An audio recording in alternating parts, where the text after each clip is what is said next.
Hello, everybody, and welcome back to the program. It's Sunday night. Here with us today, oh my goodness, I can't believe it. It's Charlotte at Cool Like, finally on Chat Havers. The wait is over, folks. Charlotte, how are you?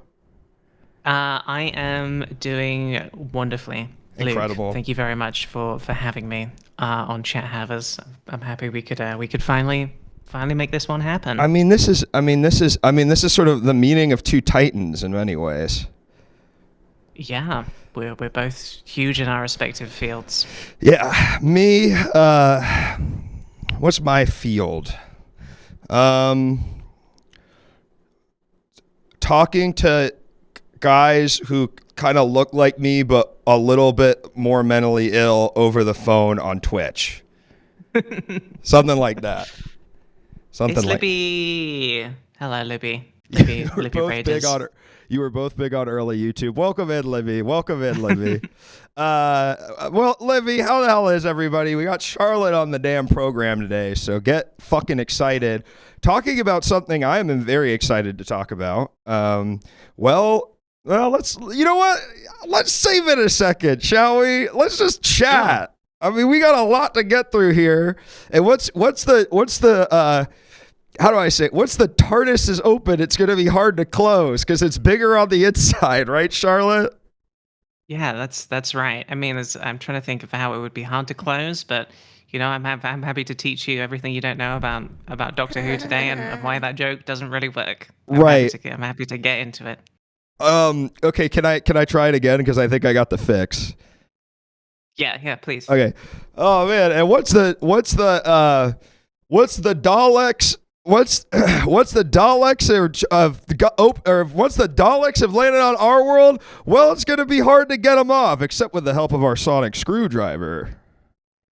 Get them off? Yeah, I've got to get them off world. How do they get here? Get them off world, right? You are doing great. Thank you, Rick Stroud, for playing Guy Coughing, the most used sound alert on the stream, which is just me coughing. What do you think that means? Oh, you're Guy. I'm Guy coughing. I have a thing where almost awesome. All the sound alerts I do are just me, which I think is funny. Hold on, I'm gonna turn down my. Also, folks, so this is Huh? What have we got so far? I'm trying to keep up. We've got Sonic Screwdriver mentioned. We've got Daleks mentioned, and we've got TARDIS mentioned. Doing pretty well so far in terms of your Doctor Who knowledge. Those are pretty good, right?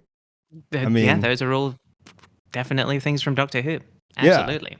Well, you know what? I said we were going to tease it, but God, much like the TARDIS, this thing is open and we can't get it closed. So tonight, Charlotte, we're talking about Doctor Who. Would you like to sort of, okay, I'm going to try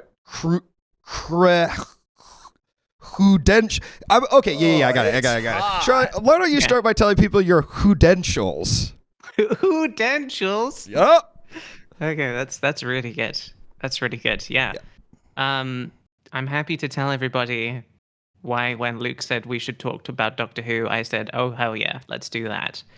Number one is I used to be in a band. I told you this just the other day. I used to be in a band that played songs about Doctor Who. Wow. We released 2 albums. Man, so I was really expecting a few singles. 2 full albums is pretty impressive. Two full albums, yeah. What kind of music was it? It was sort of electronic rock. Okay. Can we listen on stream, please? No, you cannot. Yeah. Unfortunately, no, you cannot. At least two of the people I was in that band with, some of the biggest assholes, worst people in the world, and I do not. I'm not. Can you imagine people in a Doctor Who band being toxic? Could you? So I have bad vibes related to it, but also it's still a very cool thing that I did. Right. Right. In terms of my connection to Doctor Who. Okay, all right. So that's interesting because because you said that as if like, of course we all know how toxic the Doctor Who fandom is. Uh-huh. Is it a particularly toxic fandom? I'll say first. I think because I'll say you're clearly an expert. I'll tell you my experience with Doctor Who. Watch the Chris Eggleston season. Watch the David Tennant seasons. Watch some Matt Stone, and then stopped. Liked it, but fully got into it and was like, yeah, if I had gotten into this at a more impressionable age, I would have really, really liked this. But instead, I like just enjoyed it and then moved on. I think what the Total Geek said is correct. It's just like it depends on how deep you get into it. Weirdly, I didn't get super deep into the fandom sort of like community itself. Like I didn't go to conventions. I just sort of had my own people in my life who we all kind of liked it together and talked about it. But so I was outside of that somewhat. Right. But yeah. Right. Yeah, you did say Matt Stone, which is so it's Matt Smith, but Matt Smith. that's all right. Who's Matt Stone? I don't know who Matt Stone is. Matt Stone. So yeah, you've seen a lot of Doctor Who. Then you've seen all of the original Russell T Davies era, and then like Sam Moffat. Yeah. Oh, it's the South Park. It's the guy that made South Park. It's Matt Stone. Yeah, Matt Stone. Trey Parker. Yeah, there you go. That South Park is kind of American Doctor Who in many ways, don't you think? I mean, they got one character who dies a lot and keeps coming back to life. So That's in right. some ways, there you go. That's right. I found one connection. There you go. That's all you need. So the Doctor Who band, is it like what? Were the songs like? Give me the Dalek and free my soul. Weeping angels coming and attacking me whole and drift in space, like that kind of thing. Thank you, SV. Also, thank you. Sorry, all the subs, SVT, Benedetto, whoever I missed. I love you all. Yes, please go ahead. It sounds like you could have been in it. I mean, we were not a parody band. Like we had all like straight up original songs. Wow. Let me see if I can remember. We had a song called Blink. That was the first one that I wrote about the Weeping Angels. I did that. A lot of them were just sort of summaries of scenes or, episode arcs and sort of, like in terms of the content. We had one that, I mean, I'm feeling uncomfortable as I delve any deeper than I usually do into this topic, which is I used to be in a Doctor Who band. I'm like, yeah, we did write. We wrote music about Doctor Who is what we did. Right. We released those 2 albums, and it was we played one gig. That's what my next question was. Exactly where one at? gig. We played one gig at VidCon.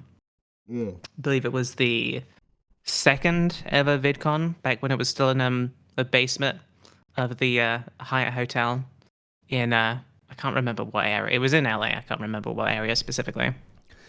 That is crazy. And I was talking about Doctor Who, but I figured to go into this as well because you were an early YouTube sensation. How dare you? Is that good? No, you don't want to be a sensation? I thought that was good. No, it's just that those specific words, that's like YouTube sensation is like, I don't know why they picked the word sensation specifically when it came to like people who were popular on YouTube at the time. But yeah, I mean, wait, that was actually what it was? They would call people a YouTube sensation. That's because they didn't have. I remember. Whoa, yeah, go having ahead. Like articles written about me at the time. YouTube sensation. Charlie is so cool, like, you know. I guess influencer wasn't around yet, and then like vlog. God, that's so funny. I literally pulled that at my ass. That's so funny. That sucks. Yeah. That sucks.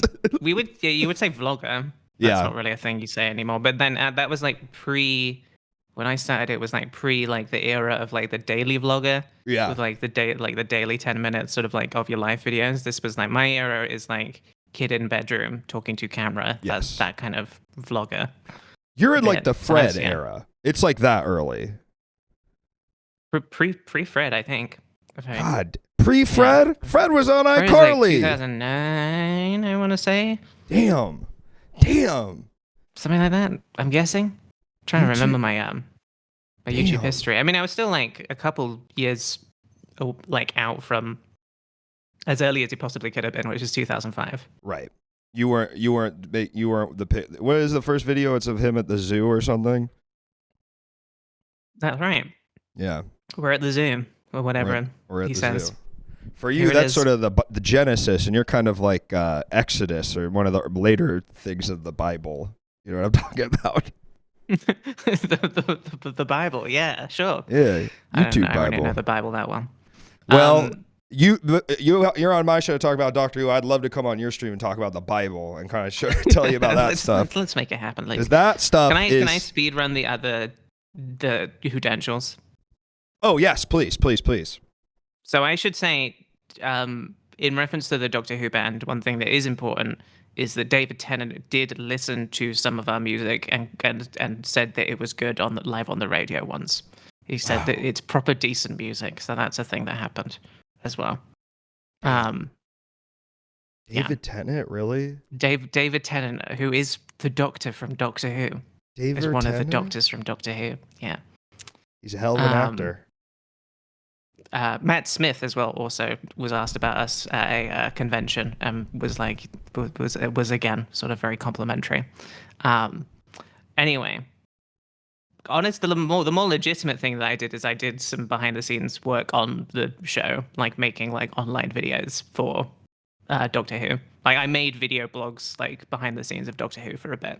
Whoa. So that's another thing I did. Because that would have totally been the era of like the BBC being like, well, we need to have video content online, but we don't really know what that means. So the only thing we understand is shooting behind the scenes footage that would go in a DVD, but instead we'll have YouTubers do it and do it on the website. Is that about right? Yeah. Okay, cool. It was just me, and I got paid basically nothing, but it was fine because I was hanging out on the set of Doctor Who, and I was, having a lovely time doing that. Yeah, that was good. I didn't do that for too long, but we made some videos, and I had a wonderful time. I had a wonderful time doing that. Charlotte? I was on the BBC Red Button, Luke. Do you know what that is? Red Bug? Button. Red Button. No. BBC Red Button. What is that? It was when you're on your TV, you've got your remote, you see the red button on your remote, you press it, and then a whole new world opens up to you. A whole new world of content is available at your fingertips. And one of the things you could click, it's sort of like the internet as existing inside of the television, if you like, proprietary.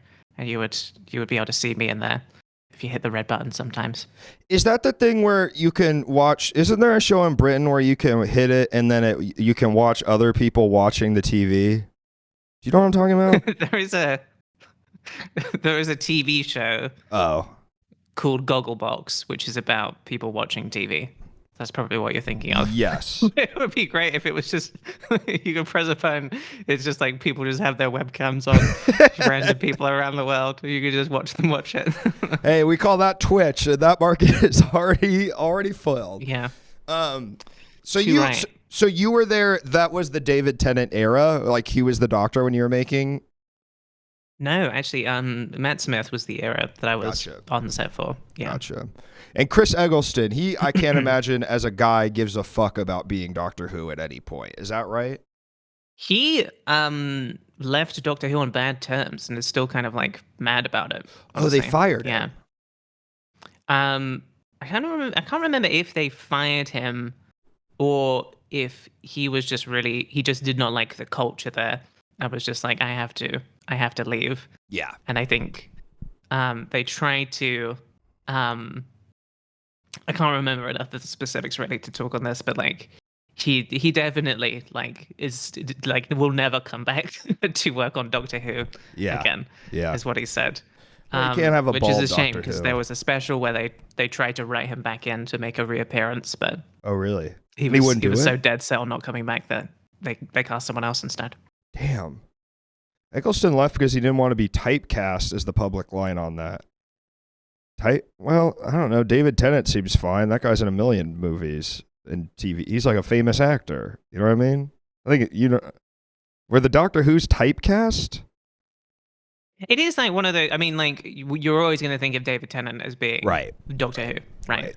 Right. So it's not necessarily that you're typecast, but it is a career-defining role that is impossible to, like, ever sort of surmount. Really, that's sort of the way it works, especially for like British actors. Yeah, I mean, the equivalent truly does feel like Star Trek, and that started right after 90s Star Trek, where it's just like, yep, all these guys are Star Trek actors, and except for fucking Patrick Stewart, none of them are allowed to have careers. By the way, I just found out, are you a Star Trek fan at all? No, I mean, I like what I have seen, but I have not seen like much at all. Well, this won't mean anything to you, but I just found out the actor that plays Worf goes to my gym, which is huge for me. Fucking huge for me. Literally made me geek out. I mean, I'm really happy for you. Yeah. I would say it is, but I just got followed on Instagram by just like the lead singer of a band that I really like. Really? And I was like, this is so cool. So it's really fun when that happens, when someone you like, it just like pops up in your life, you know? I'm going to see if I can get Worf to follow me on Instagram, and I think I'll finally feel something. What band where the people are clamoring to know? Or do you not want to say? Muna. Muna. Nice. I like Muna. I like Muna a lot. Nice. Please get a picture with Michael Dorn, Luke, and post it to Discord. I will try, but I don't want to be the guy at the gym who's like, Mr. Dorn, can we please take a picture together? Even though I was feet away from him in the steam room, and I was like, I'll be honest, I was like, I kind of want to see that hog. You know what I mean? That's like a very, can you say that? Is that okay to say? Maybe I should say that on this program, but I did, I was right there. I did want to see it. I mean, what do you want to see? I'm not going to judge you for that at all. Yeah. You know? I know it's an invasion of privacy, but sometimes you just sort of it's hard to see people as real people and not as the characters they play on a TV show. Yeah, and well, I'd like to be able to say that I saw that, so I do get it. Exactly. I was like, I wasn't super looking for it. I wasn't like peering. You know what I mean? There was at no point there was none of my energy was like this, but I was like, it's just like you would be like, I hope that maybe accidentally happens, so I know that's something I've seen now. I hope the towel falls around his like to the floor cartoonishly, and he goes, "Oops!" and it's right in front of my face, and I go, "Damn!" Something like that. And then the camera is behind my head. Damn. Because I guess you have to. I guess it's disrespectful to not be impressed. Or I guess in that situation, someone would probably want you to just not say anything at all. 1-to-1, they probably the preferred reaction would be 0 reaction and to just move on instead of going, damn, looking at a guy's hog. Yeah, if you had to say something in that situation, what's the one word that is like, if you have to say a word out loud, what is the best word to say? It's more of a sound. Because my thought is beautiful. So for me, it's kind of a sound, and I think it'd be something like, had to give him one of those. Yeah. An appreciative nice is always good. Heck yeah. Nice. Well, folks, the phone lines are open. Say wow. Huh? Wow. Like Owen wow Wilson can be taken either way, Yeah, it could be sarcastic. Wow. Yeah. Hey, Krem, congratulations. Welcome back 8 months. Look at that. Moving to KC this week. That's Kentucky, Kansas City. That's not Kentucky. Now, Charlotte, you don't live in America. Just first thing that comes to mind, where do you think Kansas City is? What part of the country? Well, this feels like a trick question. Does it not? Because I'm starting to wonder if maybe Kansas City is not actually in Kansas. You're right. That's right. Yep. All right. Okay. But I don't remember where it is. You don't remember where it is? Nah. Well, that's okay. Yeah. Well, we know as much as each other now. Yeah, exactly. It straddles. Where is it? Is it Kentucky? It's Missouri. I think Missouri. I'm so like truly I'd say my biggest blind spot, sort of, how would you say it? Dialectically? No, not dialectically. Epistemologically is geography. Like I really just don't really know geography that well at all. And to a point where it is like, it feels like my score on that is so much lower than everything else that it feels weird, It is one of those things. It's just like, it is just memorization and nothing else. And you just like, if you want to know geography, you just have to memorize all of the countries and Yeah. all of the capitals over and over again repeatedly for the rest of your life until Yeah. everything sort of sticks in there.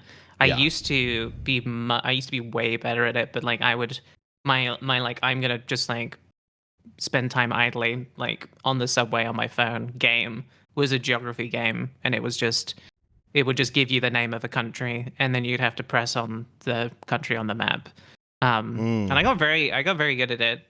Most of Europe I still know, and I tried my hardest to get good at Africa as well. But a lot of Africa I still don't know super well. But it's just memorization, you know. Yeah. So I'm not. It doesn't feel like one of those things. It's like it feels like something that really smart people have at their fingertips all the time. Right. But I feel like it's just, do you have the time to bother to do that more than anything else? That's my opinion. And on the flip side, it feels like something that has been used as a cudgel against me specifically when I've not known something, where someone has made me feel like I'm stupid as shit for not knowing it, even though you're right, it is just memorization. Yeah.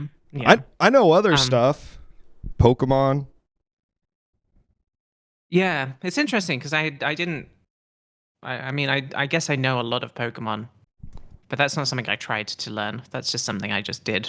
I guess if you just, because I do play a lot of GeoGuessr, but also a lot of that doesn't necessarily help to have it all stick in there. It's more about identifying like languages, I feel like, more than anything, and like biomes than it is knowing exactly, right? But I've lost a lot of my knowledge of all of the Pokemon as well. I haven't liked a Pokemon game since Pokemon Yellow. Really? In all honesty. Yeah. Is that our age difference? I didn't play like the games after like immediately after Yellow, but whenever I try and go back into it, like playing one of like the latest one for the Switch, you know, or like anytime I try and get back into Pokemon, I'm like, I can't do this. It's not. You don't have. It's a shame. I played the fuck out of Blue. Tell you that much. I played it so much the internal battery in it, the save file died in that thing. I got all 151 Pokemon, and then one day I woke up and it was just like, your save file is gone. And then I was like, well, I guess I did it. That's so crazy that all those things just have a little battery in it, and that was just like what it is, and you're like punished basically for liking the game too much, and it tells you to stop. Yeah. Well, in all honesty, if it had been if it had like the battery had died when I had like 149, it would be so much more painful. Yeah. I think you did it. It's I finished it. I got the little certificate. I had a Game Boy printer. I printed it out. I was like, I'm done. I love the Game Boy printer. So when I turned it on one day and it was like, this thing is dead, I was like, okay, well, that's fine. I did finish the thing. How did you get Mew? Did you go to Toys R Us or whatever your equivalent was, or could you get Mew in the game? Didn't you have to get him from somewhere weird? You had to like go to a place, but no, I didn't. Mew I got from a friend's older brother who did the trading trick where you like clone a Pokemon. You sacrifice one Pokemon to clone another one. Yeah. Gotcha. I get really indignant. I say, well, then you really didn't complete the game, did you, Charlotte? Because you didn't get Mew the legit way. No, I have to do it again now. Yeah, no. You have to do it again on stream. And people can pay to make it harder for you. Yep, coming to Charlotte's stream next week. I take that. Do I have anything else? Hold on. Do I have anything else? I've met a lot of... How many Doctor Who's have I met? Hold on, let me think. Yo, please. I think I've just met 2 Doctor Who's. Which ones? Actually thinking about it. David Tennant and Matt Smith. Those are the 2 best ones. They are really good ones. Do you still keep up with it? I mean, do you watch it as it comes out every year? I did not find myself enjoying the Jodie Whittaker season, which is a shame because I really wanted to like that one. But she was just so annoying and naggy. Like there's something about she was like she was like annoying woman. Is that why you? That's what you said yesterday. I don't know. Is that right, or did I get that wrong? Yeah, no. I mean, it's just a surprise to me as someone who decided to become a woman, but I do hate them. Yeah, I do, especially in sci-fi roles. Well, when they're annoying. Yeah. Well, I mean, they're always kind of annoying when they're in those roles. You know, I mean, so. Yeah. Okay. I want to make sure. No, it was the guy who was the showrunner at the time did not understand how to write that character. It was a huge shame. There's a point where she sort of like defends capitalism. It's really weird. It doesn't.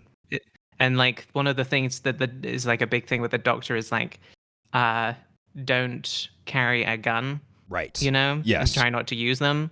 And so that showrunner takes it so literally, and it's just like it's all about she can't pick one up and she can't hold one, but they'll still have the characters sometimes do like terrible things and be like, well, I'm not going to kill this character who was a bad guy. I'm not going to kill him.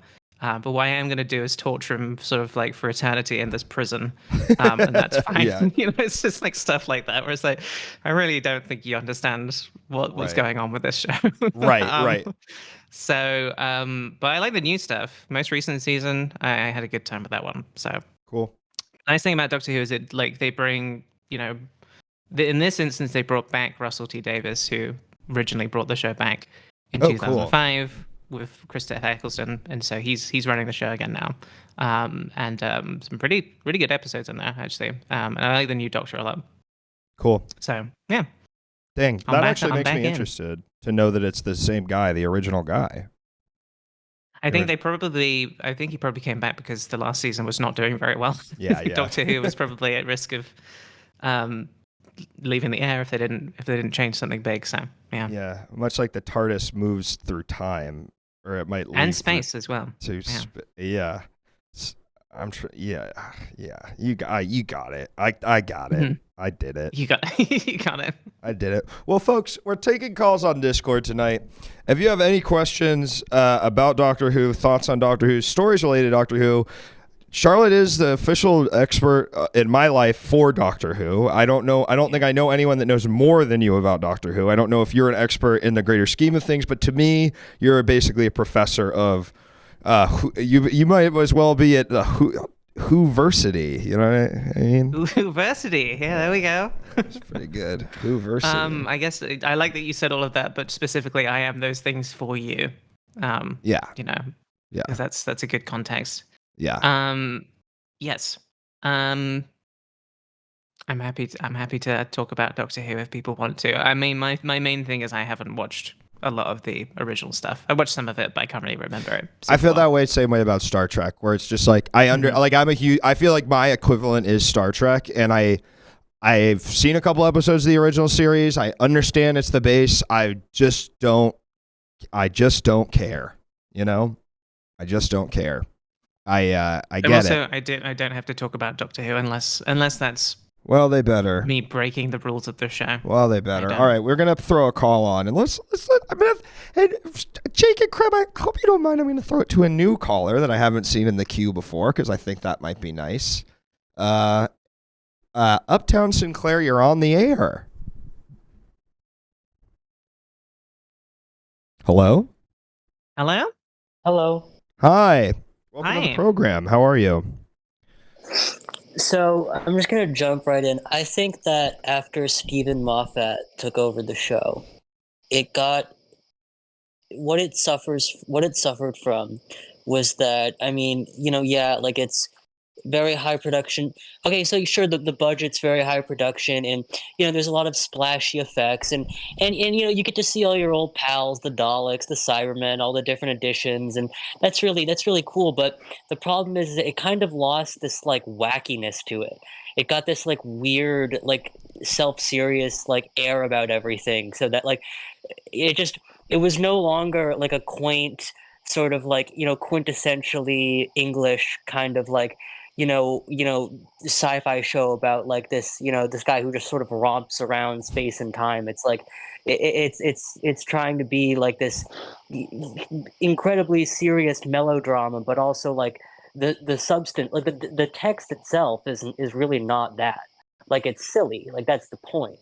And I just think it just did a lot of damage to like the brand, I would say, because it makes it like a harder piece of media to like interact with, because for somebody who's like coming to it, I don't know, like let's say that the first Doctor Who you ever saw was one with like Matt Smith or something, like you would you would be kind of in the dark about like what kind of show it was, unless it was like one of those episodes that was like really self-contained, like the one with the gas masks and stuff.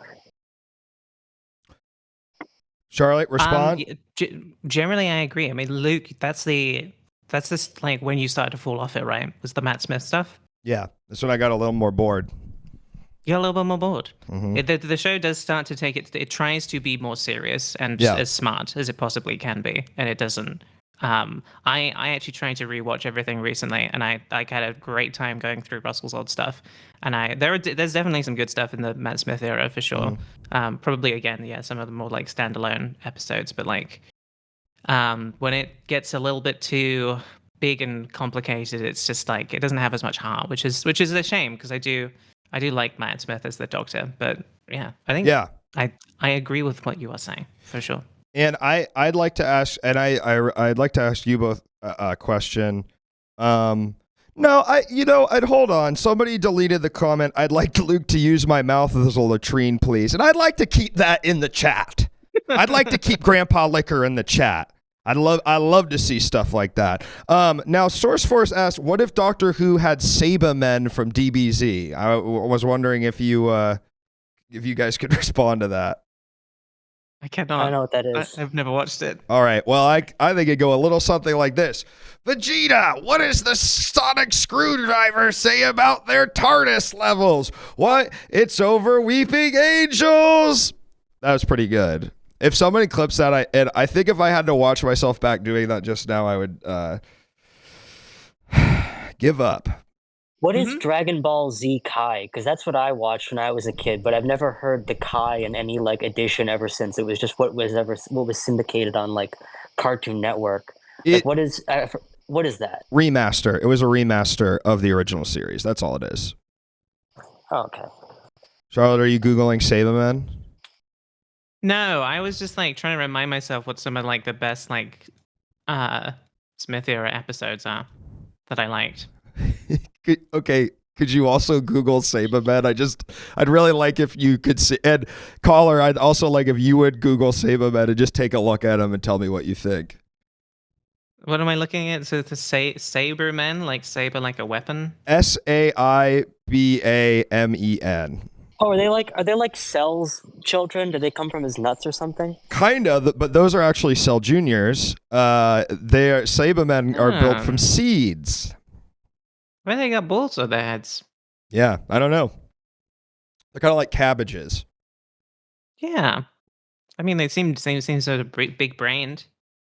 And how would the Doctor deal with those now that you've seen them? I mean, the Sabermen really do look like a Doctor Who villain. Yeah, no, they really do. Yeah, but no, sure. like one of the classic ones that they never bring back, like just one from just one that hasn't made an appearance since the long scarf era.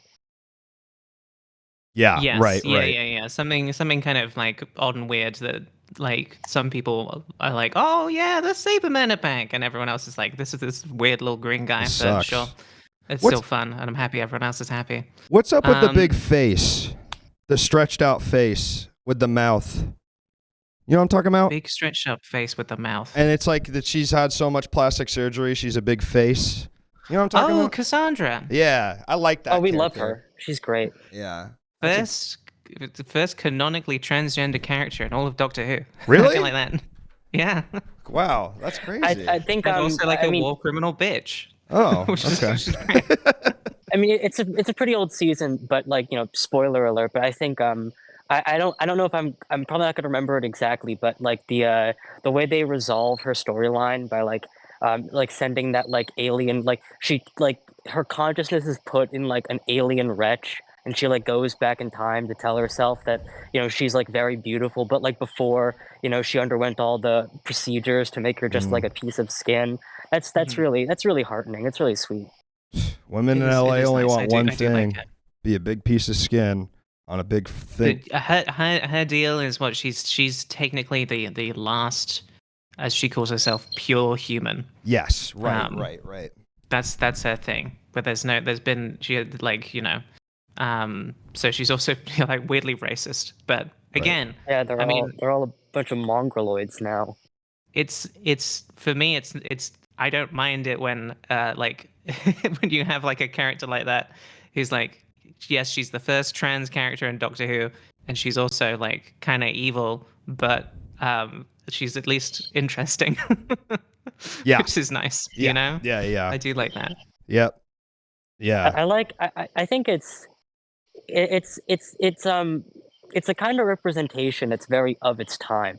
But I think that like what it offered is that I don't know, she's a very like multifaceted character. You know, she's like just you know, like she okay, sure, she's like kind of evil and petty, but like in the world of Doctor Who, she's not she I wouldn't even call her like a villain necessarily. Like it's a very thoughtfully written character. Yeah. Yeah. And I do like what they did with her later for sure. Up to sound clear, I have to tell you, just because I feel like you may not know this based on how you said it, I don't think you can say mongoloid anymore. I think you got to cut that one out of the lexicon, just so you know. Yeah. Well, no, she calls them mongrels in the episode. Okay. Well, she could say it, but you can't. Okay. All right. Up to Sinclair. Thank you so much for calling in. Much appreciated. Take care. Thank you. And with love. Goodbye. Yeah, I don't think you can say it, do you? No way. Doesn't feel good. You know, yeah, it's just sort of you just got to gut check yourself. You say that, even saying it again, I was like, well, I don't know. But thank you, Uptown Sinclair, for the call. Let's take another one, shall we, Charlotte? Sure. Creme de la creme, welcome to the program. How are you this evening? Hello, can you hear me? Hello. We can hear you. Lovely. What's up? What's up? Wait. Welcome. I'm not sure if I can hear you through the. Wait, can you guys speak for 1 second? I'm not sure if I can hear you through the call or through Test. Test. Wait. Test. I'm talking. Test. Hello, I am. Well, hello, guys. Hey, what's up? Not too much. So I just finished watching The Holdovers with my lovely mother, who's here to help me move from Maryland to Kansas City, Missouri. Cool. Not Kansas City, Kansas, because it's in Missouri. Welcome, Toe Mill friend, back 6 months, by the way. Keep going. Toe Mill friend. And here's why I love movies instead of TV shows, such as, but not limited to, Doctor Who, is that you can watch them with your mother in about an hour and a half and go, well, that was nice, and then you don't have to know anyone's name or who, like, how anyone really feels about anything about, you can just move on and go, well, wasn't that pleasant? Right. Yeah. Here's my take. I think TV shows should either be one episode or 1,000 episodes. But what I don't want is I don't need 12 episodes, because then I'm just watching a really long movie. It should either have been on so long that it doesn't really matter where I am, what I'm doing, or it should be one big episode, which we call movie. This morning, so I've used my mom being here to help me move to be an excuse to explain to her why Star Trek Deep Space Nine is not the same as my dad obsessively watching the first series, like the original Star Trek. When he would get home from work from his electrician job, 9 hours a day. He'd get home, he'd hate his fucking life. He'd sit down on the couch in his lazy boy and watch. He'd watch Captain Kirk from the 60s and 70s interact with some sexy ass weird aliens from the 60s and 70s. And that's not the same as me being like, Mom, there's this guy named Quark and he's on a space station and he's really funny. Well, he's funny. Okay, it is to your mom, though. I mean, it's functionally the same. The two things that take the men in her life and turn them into sort of slack-jawed yokels sitting in front of the TV. Yeah. You know what I mean? But I so the episode that was on was, of course, Quark and Rom's mom making money on the home planet and them having to go back and deal with her being a woman who, like, I was explaining to her, it's really funny because to them being a clothed woman is offensive. Right. Women should be naked. And that was really funny. And she was laughing her butt off and she goes, maybe Star Trek is funny. Maybe I should watch this. And I was like, yes, this is perfect, because it's like the silliness factor was really getting her into it. But then I was like, well, Mom, here's the thing. I did cry like a fucking baby at the end of Deep Space Nine when Odo said goodbye to Kira, you know. Yeah. This is a real tearjerker. And she goes, well, I don't know if I want to get into that right now. Well, and my thing, Charlotte. Now, do you? So you have no idea. You're not Star Trek pilled in any way. Charlotte, my play was going to be if you were going to recommend a place for me to start watching Star Trek, what would you recommend so that I can at least be involved in this conversation a little bit? Lovely. I'm sorry to exclude you, Charlotte. Deep Space Nine. Dive straight in. Now Deep Space Nine. I'm going to take a little different. I think TNG, but start at the third season and then so you actually get into it, because the first 2 seasons are rough because the original creator is still alive and he kind of makes it too much like the old one. Watch some good episodes and then DS9. I do. It's, even though DS9 is better, I think you like it more having seen TNG. Probably that's Luke. That's probably correct, because I dove straight into DS9, having never seen any of it other than what I. Okay, it's 9/11/2001. I walk home. I'm 6 years old from school. I get home. My dad's watching Star Trek, the original series, on TV, and then he changes the channel over to 9/11 happening on the TV, and I go, "What the fuck is?" For how long? Does he leave it there for a while, or does he go back to Star Trek after he's like, "Oh, I get it"?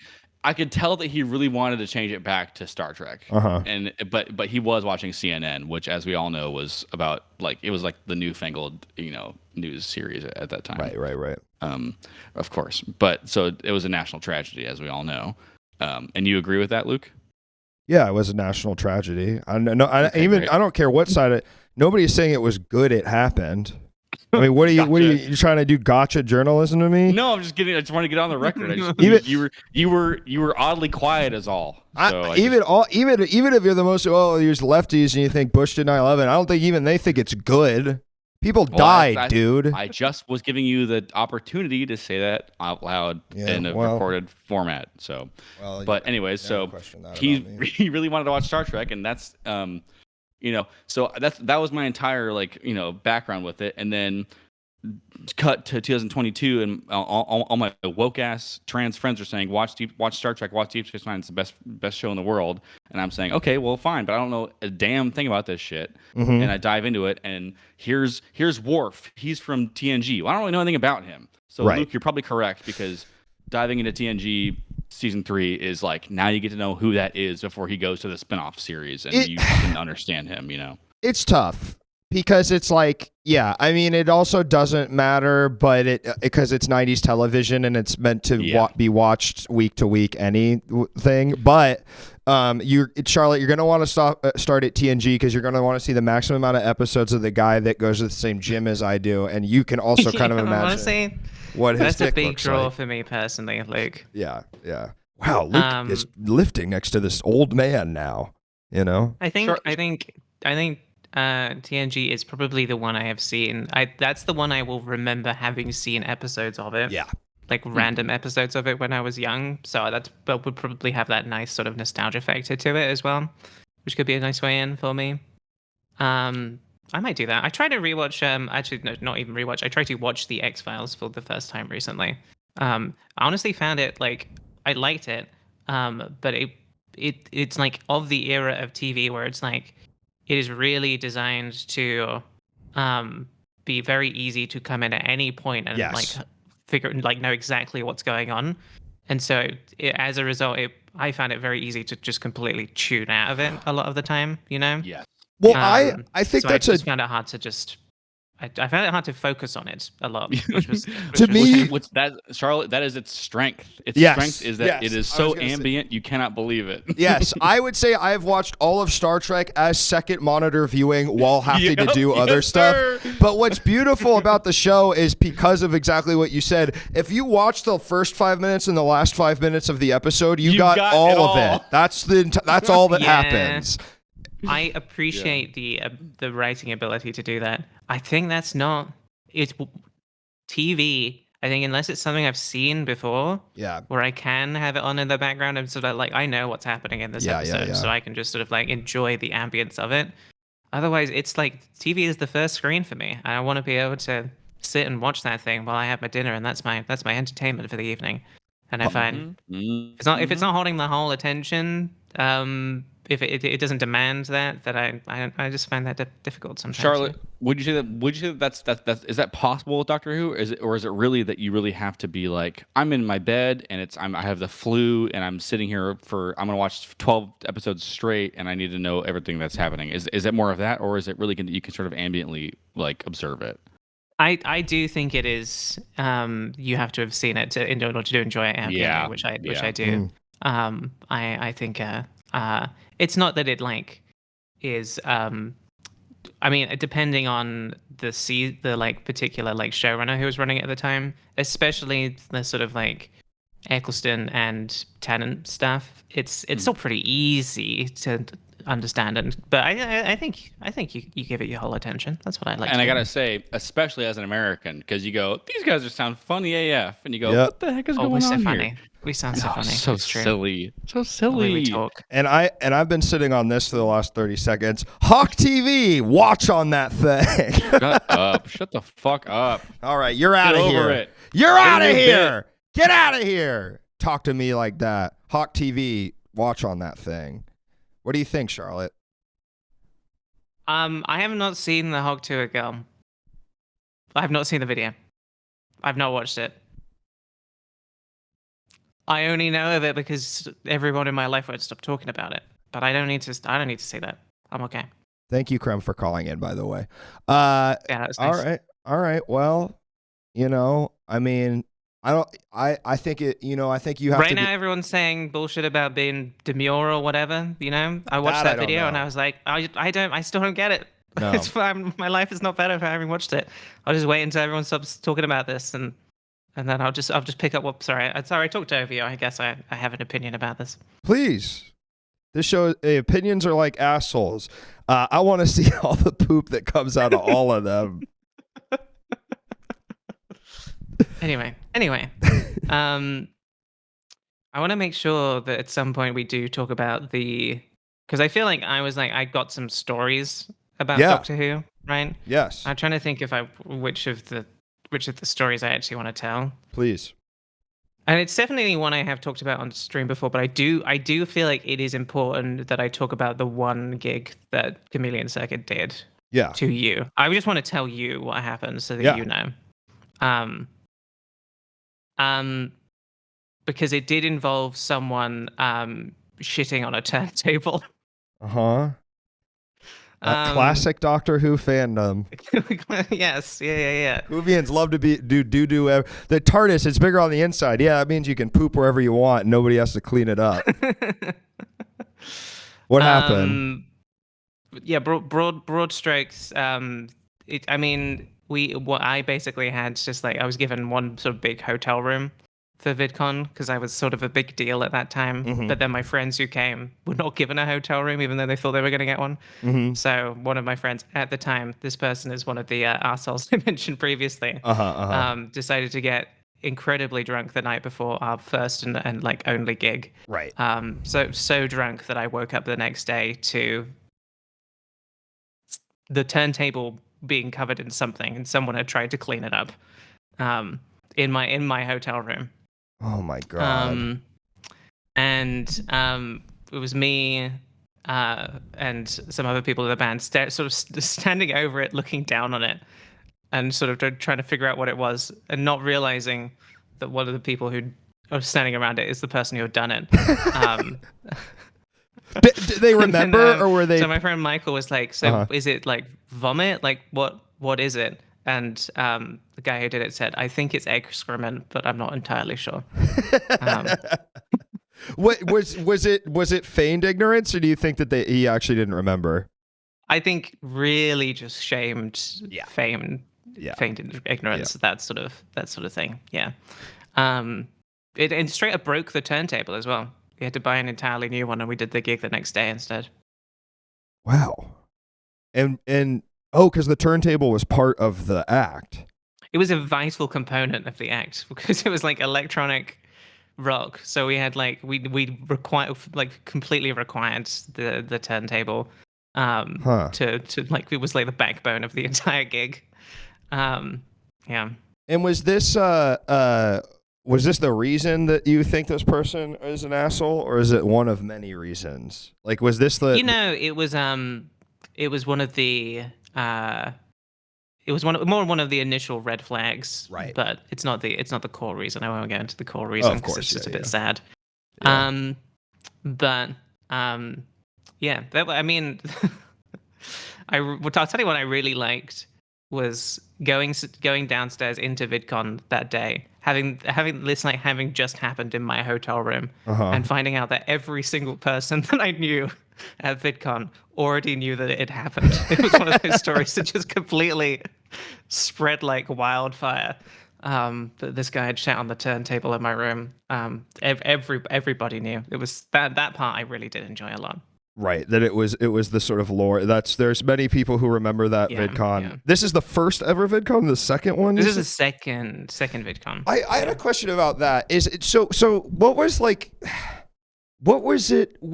Did it feel almost like an anime convention, or what was? Because now, I'm sure you go to VidCon, it's like a lot of younger people, of course, but like liking YouTube is such a common thing to children and adults. That what was the vibe like at VidCon? Like, what were they like, these early ones? Like, who was going? Like, who were these diehard fans? Like, people your age, or who was it? First VidCon I went to, it was all people who were making videos. Right. It was, gotcha. So you went to the very first one. I went to, yeah. I mean, I went to like almost all of them up to the 10th one. I think I Wow. missed the 9th one, but otherwise I went to every single one. So I saw it change a lot. Yeah. For sure. But yeah, the first one it was like, it didn't really feel like anyone was there really to be sort of like fans necessarily. It was like if you were like a big fan of someone, it was just because they were a bigger YouTuber than you. Right. But sort of everyone was still making stuff. I think it was the second one where people started to, where it was like more people were going as fans of the specific creators that they watched, Yeah. and then it kind of like snowballed from there to the point where it got to the bit where it was like, well, now if you want to meet those people, you have to do the meet and greet, and it was like, I feel like, yeah, the first couple, really, yeah, it was more just like, I don't know, like a convention for dentists or something. Like it was just like this was just a job we all did, even though for many people it wasn't a job. You know, does that make Right. sense? No, yeah, it totally does. I mean, it feel like the equivalent of TwitchCon is like when I was in the partner lounge, and you're just like, there is a feeling of like you're shooting the shit with the few people that know what the fuck you're talking about. And then even more so back then of just like, there was no blueprint. And you're just like, I'm sure it was a lot of people who were just like, I'm just really excited to talk to someone about this because none of my friends know what the fuck I'm doing, or my parents or whatever. Yeah. Honestly, for me, Yeah. it was like, it was still, this is like very similar to how like, TwitchCon would be for me now if I was going, which is just like, I'm going to see people that I know through this totally. thing. And it's like, this is my opportunity to like, for me, first VidCon was just like my opportunity to just like meet all of these friends that I had made in my computer. And that was nice. How are you communicating? AIM? Skype? Skype. Classic. British AIM, as I call it. Yeah, Just sure. 'cause That's what we all used. Well, I mean, we were all on MSN. right. Because Before then. America Online, you didn't have that, I assume. We didn't have America Online. It wouldn't make sense. Yeah, it wouldn't make any sense at all. When did you see the change? Like, what was it? Was it just like, was there like corporate money? Was that like, what was the flip, do you think? I mean, obviously the popularity of YouTube, but like, when was there a year where you're like, oh, this is different? And if so, how so? Was it what was the year? There was a year that Viacom bought VidCon from from Hank and John. Gotcha. I can't remember what year that was, but that was the year where it started to just feel weird. Yeah. And it's sort of different in that way. But I think it was the third VidCon where they moved out of the basement and they started doing it in the Anaheim Convention Center, and they didn't take up that much space in it, but that was like that was a big shift. That was the year that I because I had had such a bad time the previous year with the shit on the turntable incident. Yeah. I didn't hang out with any of my friends that year because they weren't really my friends. I was just like, I just want to meet people who watch my videos, and so I did meet and greets 2 days in a row for like 8 hours straight. How was it? What is doing a meet and Exhausting. greet like? But very fulfilling. It is. Are you serious? Is it really fulfilling? It was, yeah, Cool. genuinely. Cool. I was really. It made me very happy. Yeah. That and everybody was. Every single person there was like, "It's so cool that you're doing this." And then Felicia Day popped up behind me and said, "What? Why are you doing this? This is crazy." and then left.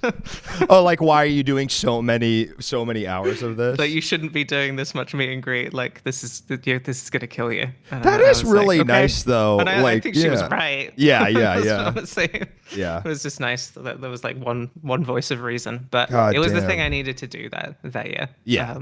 Just And for you myself, really you and Felicia Day, I mean, you're at the heights of your power at exactly the same time.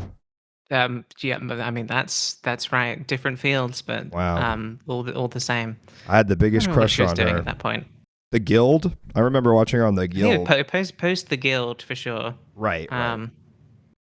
Anyway, She's on Twitch. she is on Twitch these days. Yeah.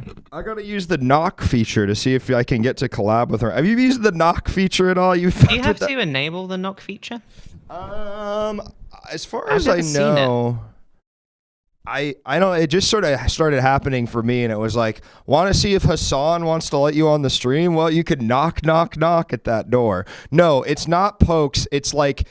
Say like Charlotte's online, I could say knock, Luke's here to pop in, and then you just could like decide to let me show up on the stream.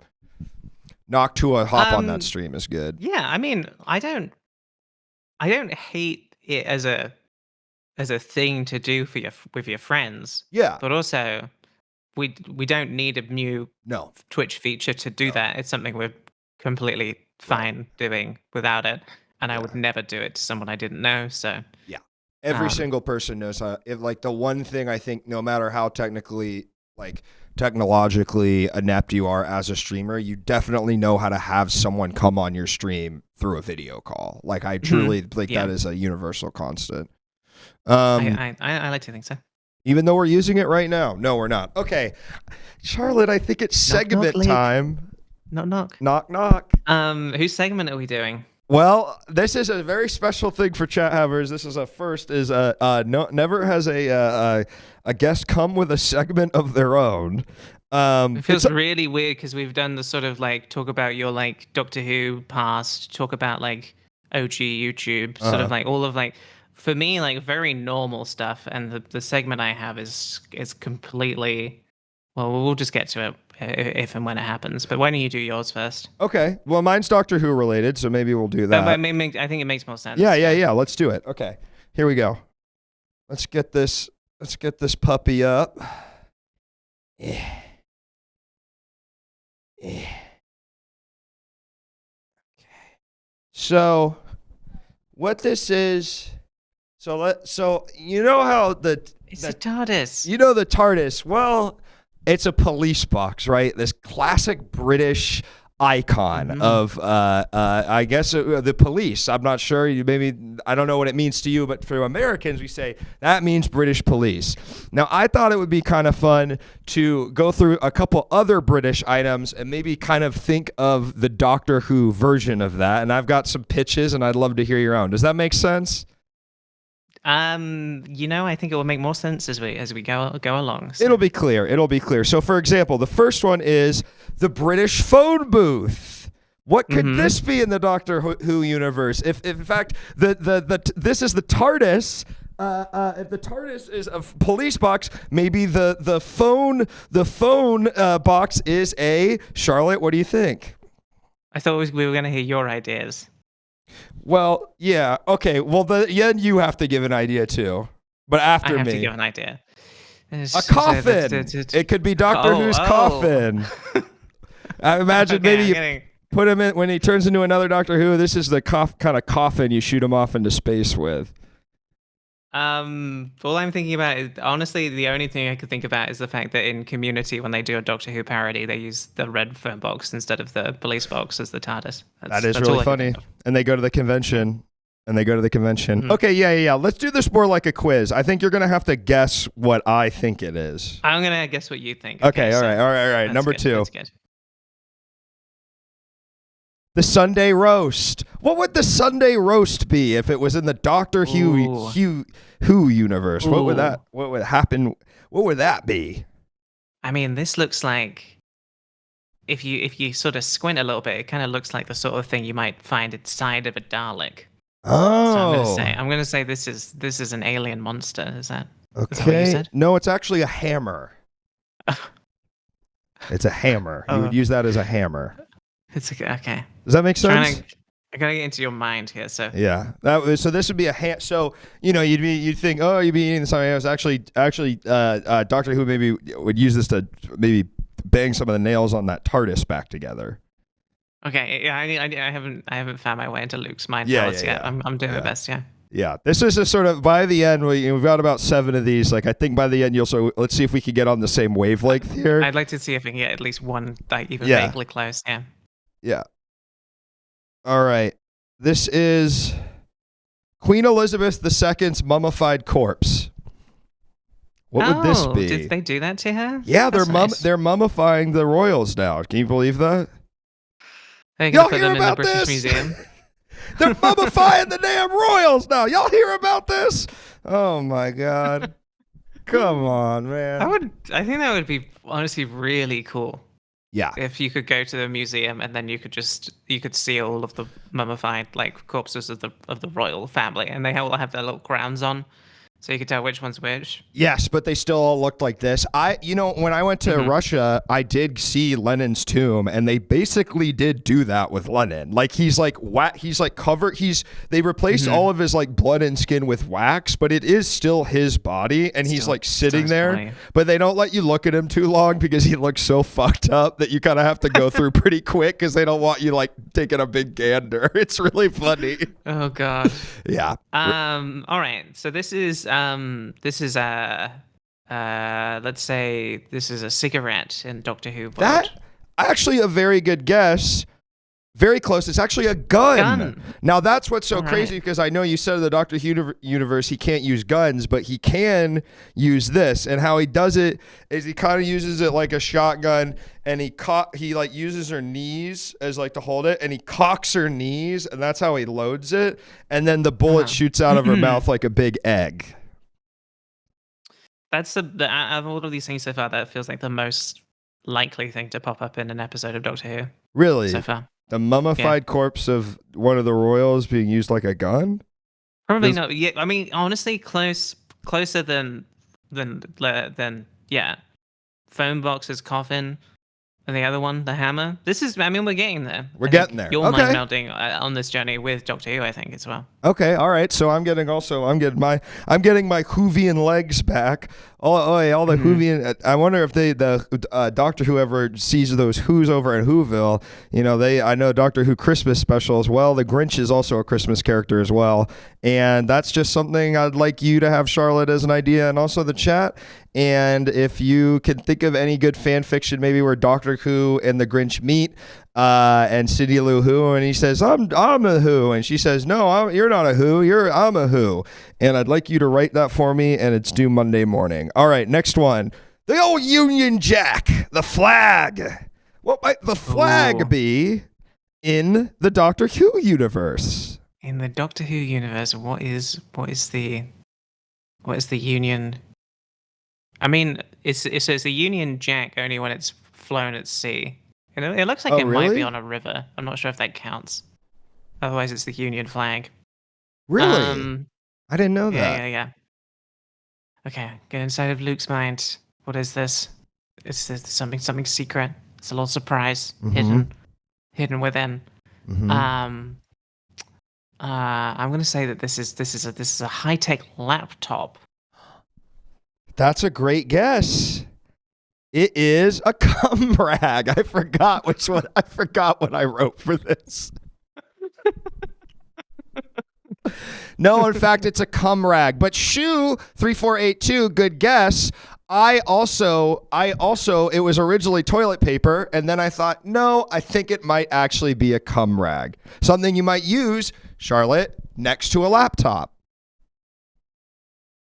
Yes, that's right. I was going to say you could, if it was a high-tech laptop that was also sort of fabric, then you could, you could get your required content and then clean up immediately afterwards. Right. With the same tool, which would be cool.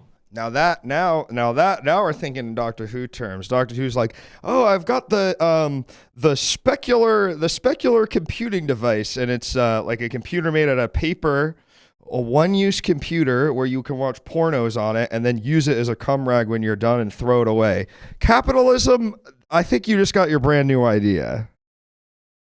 I think that's a great idea. Yeah. Once they make the, yeah. No, I don't want to go any deeper into No, it. please. No, all I'll say, Luke, is this sort of connects to my segment coming later. That makes me a little bit nervous. Okay, here we go. Next one. The Mini, this classic British car. The Mini. I didn't see too many of these, but I at some point this car. There was a lot of these in Britain. Is that correct? Yeah.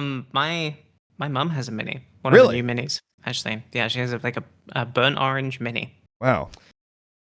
Okay. What are we saying? I'm looking at the chat. Disposable camera, a condom, a toilet. I don't know. Doctor Who use a condom. Now, think about it. Do you think I'd go for a sex thing twice in a row, or would I move on to something else? I think you would. I know, but or would I subvert you? I mean, because you wouldn't think, but then but you're thinking that you wouldn't think, and therefore they. So yeah, I'm gonna go condom. Actually, Okay. All right. I'm gonna try condom. It's an iPhone 4. So. Oh. It's actually, in this case, it's smaller on the inside. You get in it and you can use it the same way you might use an iPhone 4. You can use the Smool Auto-Tune app, the Smool Ocarina app. You can play Doodle Jump. You can play Angry Birds on it. Yeah. I had not thought about the Ocarina app in forever. Yeah. Well, on the iPhone 4, anything is possible. I got my iPhone 4 the launch day. Really? Yeah. Did you make a video about it? No. I just... What a waste. My mum's boyfriend at the time wanted one on launch day as well, and I was like, yeah, I'll do that. And That's cool. And because I also got my Nintendo Wii on launch day. So did I. I was 12 years old. night. I went to Best Buy at 5 a.m. and I waited in line with a bunch of men in their 20s and then me. And I stood there and I got Twilight Princess and... What was that Red Blade? What was that like that shooter sword game that came out with the Wii? Fuck yeah! I can't remember what it's called. Red Steel. Red Steel. Yeah. Yeah. People were like so excited for Red Steel because you could use your sword and your gun and control both with the power of the Wii Wiimote. It didn't work pretty much very well. exactly the same, Luke, except with me in line with all of those 20-year-olds with my mum at midnight at a game station, but otherwise identical story. I think I literally didn't sneak out, but I just kind of left my house at 5 a.m. and walked 3 miles to the Best Buy as the sun rose. It just got in line, which is really weird and crazy thinking back to it. That's kind of crazy. Yeah. I'll tell you what I did do is that we got it, and then I went to bed and I woke up again at 5 a.m. and started setting it up and playing it, so I could play it a bunch before I went to school the next day. Which games did you get? I just got I guess you got Wii. I just got Twilight Princess, and then I was like, I'll just play Wii Sports. Yeah. Yeah. But I started with Wii Sports because I was like, I have to experience the motion controls, sort of in its purest form. So we've got to begin with the tennis. Did you know that most Wii owners never bought anything besides played Wii? Like they only bought the base console with Wii Sports. Is that true? Isn't that crazy? Most people who own the Wii statistically didn't buy any other games. Like it was just a Wii Sports machine to them. It's so smart that they put Wii Sports in their box, man. They crushed that shit. All right. I believe there is one more. Where's the old mouse? All right, a box of PG tips. England's #1 tea. England's number one Ooh. tea. What would this be? What would this tool be in the Doctor Who universe? What would This will be the bastard doctor and his friend Rose Piper get up to with this box of PG tips? Ooh, let me think. Box of PG tips. You like PG tips? It's one of the ones I don't like. More of Yeah. a. What's the other one? Gold finger. I do Yorkshire tea or Yorkshire Gold. Yorkshire Gold. I mean, I think me and ECT are on the same wavelength today because I was gonna just say weed, but well, they did, but the doctor wouldn't smoke weed. That's just at least not on the show when he knows No. that what he's doing is not going to be broadcast on the show. That's Right. what, maybe, but I'd Right. probably do like space weed. Space weed is your guess? Okay. It's like different. No, that's a good guess, Space weed. and I think it fits. It really you took the logical step, like it's an herb, but it's sort of the Doctor Who version of it. But actually, sorry. it is Amanda Palmer and Neil Gaiman's divorce papers. Unfortunately, Yay. yeah, you open Wow. that up, and it's that Instagram post Amanda Palmer made about a year ago, kind of explaining how they were respectfully breaking up. So. Yeah. Unfortunately, I did have like previously I had nice stories about my time on set meeting Neil Gaiman, and I can't. They're not nice for me anymore. They've unfortunately been ruined. Right. I know it's not about me, but cool boy. Oh well. Is uh-oh. I'm going to ask uh-oh. Uh-oh. Uh-oh. Okay, I'm going to ask Yeah, this. you can Google Neil Gaiman sexual assault later. All right. Oh What's next? man, I really legitimately didn't know that. Yeah. Is that true? I mean, obviously it's true. Fuck. Really, really. Well, I'm really sorry that you had to find that out. I just sorry because you made the joke. I assumed you would have known about that, but yeah. You know, I think you said it, and then I kind of put it together that I forgot when I wrote this joke. I'd like to be clear to both you and my audience, and I'm just gonna call myself in and say, I'm gonna call myself in and say I think the joke still works. Yeah, because it's bad, and PG Tips is bad, like him, right, Charlotte? Let's go with that. All right. Oh, now this is one. Now, okay, I want to see if this means anything to you. A Sports Direct mug. Dude, I have the big Sports Direct mug. You have it. So I what? don't have it anymore, but I did have one. You know I about mean, this? that's- Can you fill in the people at home what the Sports Direct mug is? The Sports Direct mug, I believe, is just a mug that you get if you buy something at Sports Direct. Yes, And it is an enormous mug. huge It's mug. So, like, it's like bowl sort of size Yes. thing. It's you can put so much tea in that, and I did. But it is if you've got the Sports Direct mug, it's because you want 2 cups of tea, Yeah. in one mug. Basically, that's what you're doing. Now, would you use 2 bags, or would you just do one? I think I did use 2 bags Wow. because it's so big that if I try to make one, like a tea with 1 bag in it, it would be too weak because the mug is simply too big. Are you drinking tea every day? I am indeed. Yeah. Do you have tea time, or do you drink it in the morning when you wake up, or both? I have at least 2. Usually it's usually one immediately when I wake up. It is my coffee, Mm-hmm. and then like maybe midday, and then usually also one at 5 as well. That's my cough. Tea time. Uh-huh. Is that 5? As Is in tea like time? dinner time. No, well, isn't tea? When's tea time?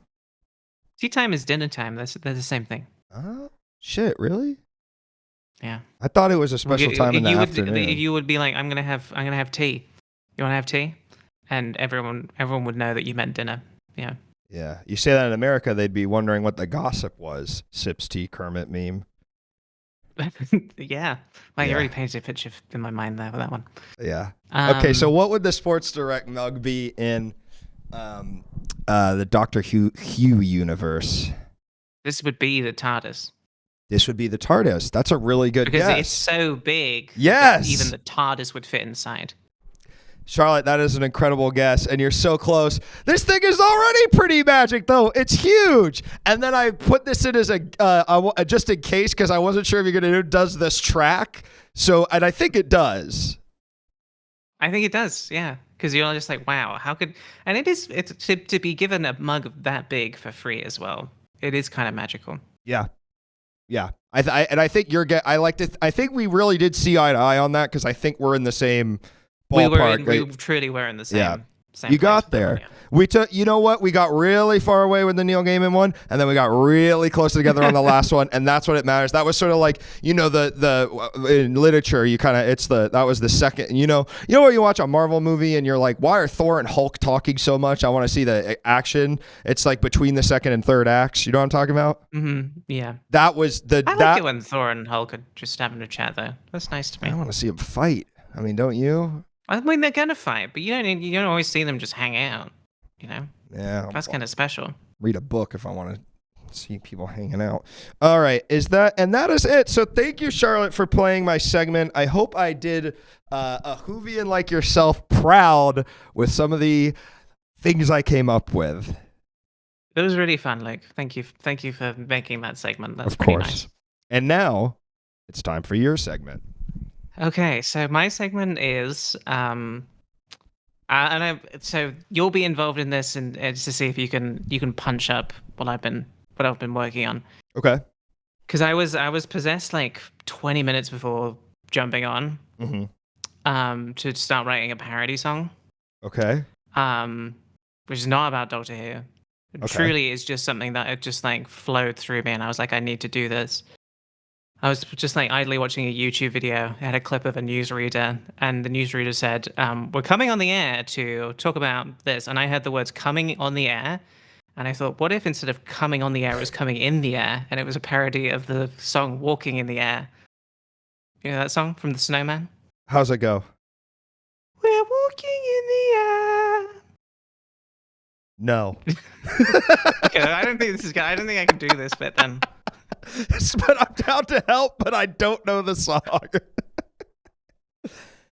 So the context is it's sort of like a beautiful song sung by like a young choir boy over this animation of this like boy and the snowman flying over the snowy fields of England. Okay. And now in your parody version, is the snowman still there and it's made to come? The snowman. No. It's not. There's no snowman. There's no. And I hope it's not no a child. kid, It's probably. just a man who Oh, man. is sort of wearing like the old timey like night gear. It's got like the nightcap on, stripy, like blue stripes, sort of Scrooge style. pajamas. He's got Yeah. he's holding the candlestick. Mm-hmm. Okay. Well, he's holding a candlestick because he's also flying through he's flying through that snow scene, but he's also just he's jerking off in the sky. I thought that was just kind of like a beautiful image. And he's like, and he's holding it like, and you want one of his arms out too. Wee. yeah. Coming Kind of swapping which arm, Yeah. like flying with. Dun, And, dun, which, dun, dun. and sometimes you're just like, I don't need the hands right now, so it's just gonna release, and then you can just do that flying in the sky. Yeah, maybe the wind itself is kind of jerking him off, and he's like thrusting, and he's fucking the air. That could be an I angle. think that could be part of it. Well, can yeah. I hear what you have so far? Yeah, you can hear what I have so far. So I feel like I should have background music for it, but I'm not going to figure that out. Okay. So so what's going to happen now is I'm just going to, this is truly something I was just doing for myself, but I thought I should share this with someone, and this feels like maybe it's the venue. Yeah. So I mean, I really hope that the people in chat do hype me up for this, because I've really gone back and forth this entire stream about whether or not I'm going to do this, and I'm really feeling like I shouldn't right now. I feel I'm 100% confident that you should.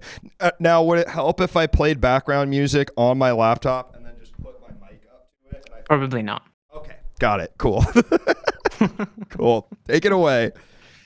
All right, so this is what we've got, and feel free to chime in at any point. Okay. Let's see if I can hit these notes. So it goes, Wait, I think you got noise gated. I think. Okay, noise gated. Let me turn off my noise filter. Yeah, We yeah, don't yeah, want yeah. that. We don't want that for this because that's very important. It's all I heard is the smallest amount of you saying, "I'm coming." I'm coming. No, you got it. You got the whole thing. Okay, cool. I'm coming. So okay, if I go, I'm coming in the air. Is that you getting all of that now? Yeah. Okay. I'm coming in the air. I'm flying and I'm jerking off. I'm dropping loads like bombs, a semen Molotov. I hold my penis tight. I stick a finger in my rear. When you're coming in the sky, you have nothing to fear. Sorry. It's hard to hit these notes. Yeah. Birds gazed, open-mouthed, praying for a taste. But it is hard to aim, and the cum lands on their face. I'm coming in the sky. So high my semen turns to snow. A white Christmas have come for the people down below. That's as much as I got so far. I mean, I really. Genuinely, me 20 minutes before the stream started, I was like, I need to write this for myself. I would say I And have thought- absolute. And then you said I've got a segment, and I just said I've got a segment as well. I would say I have absolutely no notes. I would say that was I really I would say quite literally inspired. Semen Molotov, cum Molotov cocktails. What was it? I really liked that line. Oh yeah. Yeah. I'm dropping loads like bombs, a semen Molotov, because it rhymes with jerking off. Yes, a 'Cause semen I really Molotov. had a hard Yeah. time rhyming. There's not really many good words that rhyme with off, is what I found. I mean that's a perfect one, and also the image of semen turning to snow for Christmas. Yeah, I Is- like that. Yeah, Because it really does reflect sort of the snowman. Yeah. But it's like you don't know which are pure snowflakes and which is a snowflake Jism. of semen. You Yeah. just simply don't know. yeah. That was I Um, agree, Scary Sue. That was genuinely very good, and I'm legitimately impressed you came up with all that in 20 minutes. It's like pretty. I was the woman possessed. I mean, I don't know what else I can say. Well, the next question Um, is it going on the stream as a sound alert? I did see Crichton say what was the venue for this. I do think it is I do think that this is like obviously this is like Goo parody material, right? But I do also think that like I just sort of was possessed to make a Christmas Golf King sound alert. I don't think this ever touches my stream, but I do feel like people would pay it at about bits to have this happen occasionally over there. Yeah. You know. It's funny that a song you wrote and performed, I do agree, I believe would get more traction if it was a Go Off King sound alert than it might on your own stream, just knowing the sort of community that they have built, which is very funny. Yeah, this is like some of my audience would appreciate this, but not enough to want to. No. They would be like, I like this. This is funny. I don't want to pay to have this happen on Right. Charlotte's stream because wanna- she's busy doing other things. Yeah, I don't wanna, wanna like, enjoy interrupt this. with this. I want to enjoy the stream. I don't want random noises to be playing and videos of men on TikTok or whatever it is that happens on the Go Off Kings. I think that's beautiful. I mean, I would say my only pitch is that is actually kind of make it a whole thing and do Cum Week on your stream. Make it to sort of like double down. Double down and make do it- Cum Week. Yeah. I'll think about it. I'm Yeah. trying to think what games I would play for that because I do need to have a game. When I was two things. When I was doing VR, it just reminded me of this. I was looking for new VR titles to play on Steam because I was like, oh, I want to like see if there's like anything else. And the top trending game on Steam in VR was Japanese MILF Simulator. I was like, oh man, come on. I was watching as much as I think your VR streams are hilarious. I think the one of you doing in the karaoke room It was a bit. genuinely made me sick. Yeah, Because of just like it was just too many people Yes. singing, and I think it broke my Yes. brain in a way where I was like, I have to sort of sit down and have quiet time now. No, because I- I was like overstimulated in a way I haven't been in a while. there's something about, I mean, A, obviously a lot of people can sing, and B, because of the mic lag, like nobody is singing at the same time. It was making me go fucking insane. So I agree with you there. I wish it's so funny to be in a karaoke room on VR, but that is what makes it so tough, I would say. Is that. Yeah. Because because I knew it was like, this is special that I get to see this, but Yes. also it's making me feel ill. Yeah, It's like like- both at the same time. 100%. Because I think VR already does that, is overstimulating in many ways. So to add that on is too much. Have yeah. you played Walkabout Mini Golf? No, someone was recommending it to me. I should play Walkabout Mini Golf. That's a fun one. Yeah. Though I've tried to recommend it to the Goo Crew before, but it's a difficult. So I've tried. I actually took me a very long time with some other friends to kind of like get us to play it on stream, and we did eventually, and it was I think it would be if we do a group VR thing. I think want that to one so would be bad. actually a lot of fun. I really want to do a group VR thing. I think it'd be fun. I know like at least the Go Off Kings DBJ sounds like you have VR rigs of some sort, right? Yeah. I've just got an Oculus too. It's nothing fancy, but like I can play. I can't stream with it, unfortunately. Like I just can't get it to work. But Yeah, it's annoying as shit. It took me like, because I was doing it a little like before I met all you guys like a year or two ago, and then I was like trying to figure out how the fuck I even do it. It took me like 2 weeks to even just figure out how I got it to work, and it still doesn't work that well. Thank you, Krem. That's very kind. I was gonna bring out, we're talking about karaoke. I don't know if I've ever shared this on stream, but a couple years ago, I made this thing called Time Karaoke, and it doesn't have my name attached to it in any way, but it's a fake karaoke channel where all the songs, like about one refrain in, start being about this. It starts, they're all from the perspective of a father who's trying to not let his son get circumcised by his ex-wife, and he's obsessed with it. And there's a bunch of videos, and I just remembered something I spent a lot of time on during the pandemic. So it is really fun to make. I haven't gone like that deep, but it is really fun to make stuff like that. That is just completely disconnected. Yeah, from just a weird little project that you just put out there into the world, and there's something kind of nice.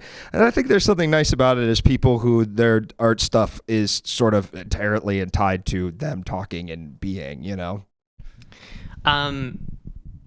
like genuinely, that's why I started doing writing stuff, as I was like, it was so freeing for me to like not have to have myself be the main character of the thing I was making. Yes, totally. Because it's surprisingly limiting. Yeah, it is. Except I'm freaking awesome, and when I'm in the big, I've got main character syndrome, y'all. I think you have energy, right? That's the good one. To have the syndrome is really bad. Yeah, the syndrome is like a personality disorder. Sort of. I mean, yeah. Yeah. It's kind of in that camp. Okay. Well, you want to have main character energy.